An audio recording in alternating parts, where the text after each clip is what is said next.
In the essay, Masha Gessen wrote, quote, "For the last 17 years, Gaza has been a hyper-densely populated, impoverished, walled-in compound where only a small fraction of the population had the right to leave for even a short amount of time. In other words, a ghetto. Not like the Jewish ghetto in Venice or an inner-city ghetto in America, but like a Jewish ghetto in an Eastern European country occupied by Nazi Germany." Masha Gessen went on to write about why the term ghetto is not commonly used to describe Gaza.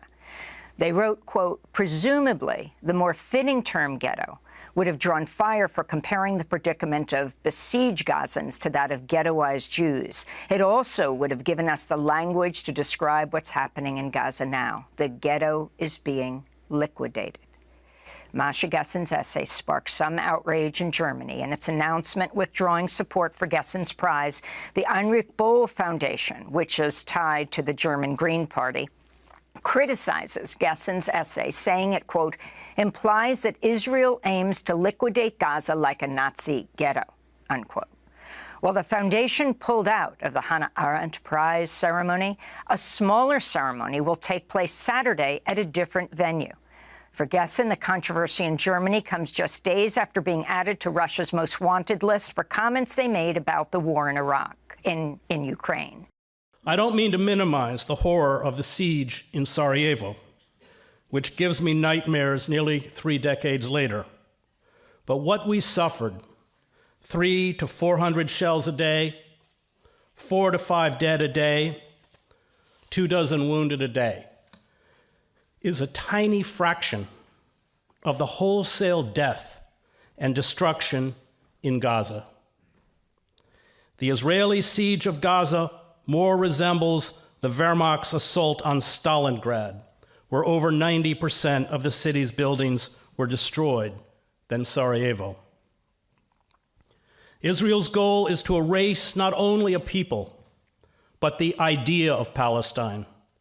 It is a carbon copy of the massive campaigns of racialized slaughter by other settler colonial projects that believe that indiscriminate and wholesale violence could make the aspirations of an oppressed people whose land they stole go away.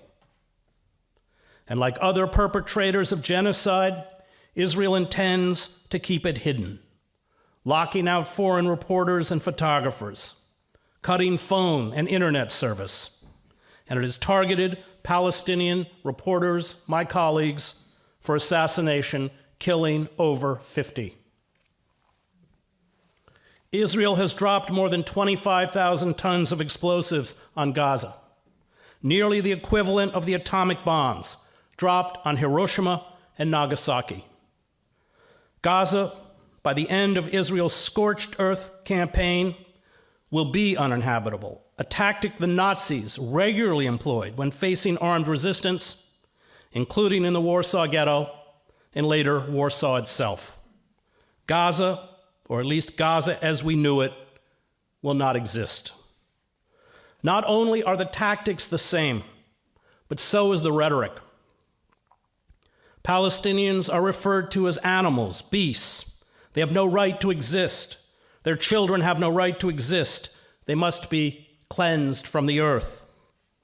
The extermination of those whose land we steal, whose resources we plunder, and whose labor we exploit is coded within the DNA of industrialized nations. Ask Native Americans. Ask Indians. Ask the Congolese. Ask the Kikuyu in Kenya. Ask the Herero in Namibia, who, like the Palestinians in Gaza, were gunned down and driven into desert concentration camps where they died of starvation and disease. 80,000 of them. Ask Iraqis, ask Afghans, ask Syrians, ask Kurds, ask Libyans, ask indigenous peoples across the globe. They know who we are.